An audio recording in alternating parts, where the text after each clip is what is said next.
I woke up last night a couple times with thinking about this subprime mortgage fiasco. I mean, look at this. Tired, man, because I didn't get any sleep thinking about this.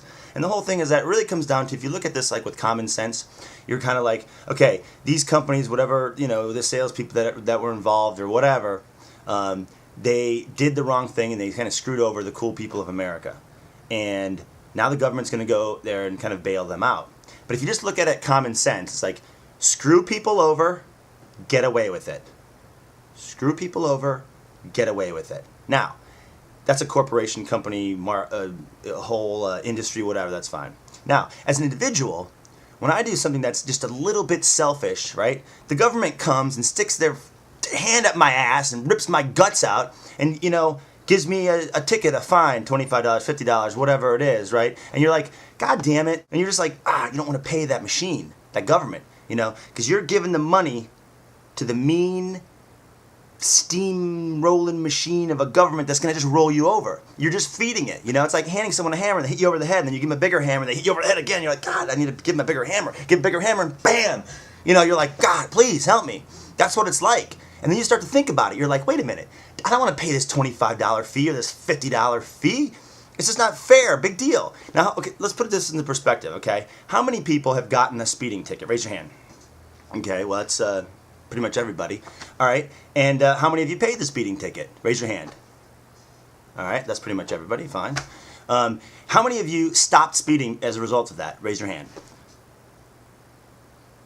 Nobody. Nobody's raising their hand. What, you had to pay a fine because you were speeding. Why didn't you stop speeding?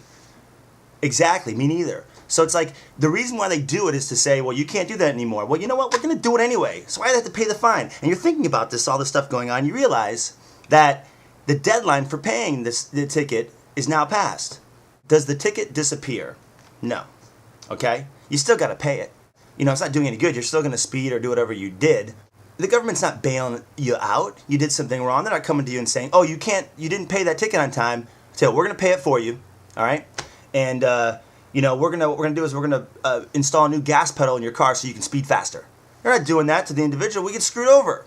Okay, let's just say hypothetically you got, I don't know, a seatbelt violation in California, summer 2006, and you know, some like little $25 fine that you're like, crap, I don't want to pay that $25 fine.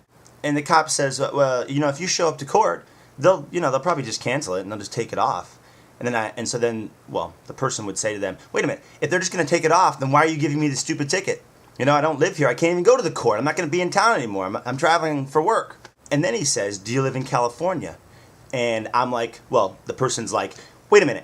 What do you mean, do I live in California? Remember that little thing I gave you that had my picture on it that said a different state on it, didn't say California? So no, I don't live in California. And then he's like, well, then you can't go to court. And you're like, that is exactly what I'm saying. So why don't you just, forget the ticket? And he says, well, if you don't live in California, then just don't pay the ticket, and then it'll just disappear. And you're like, really? This police officer is telling you that if you don't live in the state, that after a while it just disappears? And he's like, yeah. Oh, well, there you go. Done deal. Finally, the government's going to do something for me like they do for the corporations and stuff. And then, or it would be doing it for someone, hypothetically I'm talking about here. And so then, a couple years later, you get a bill for $300. So the government didn't come to the rescue, and they doubled the fine and tripled the fine and added more fines to screw over the individuals of America.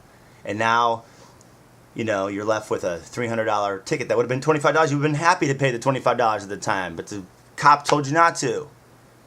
Anyway, I got to go pay this ticket.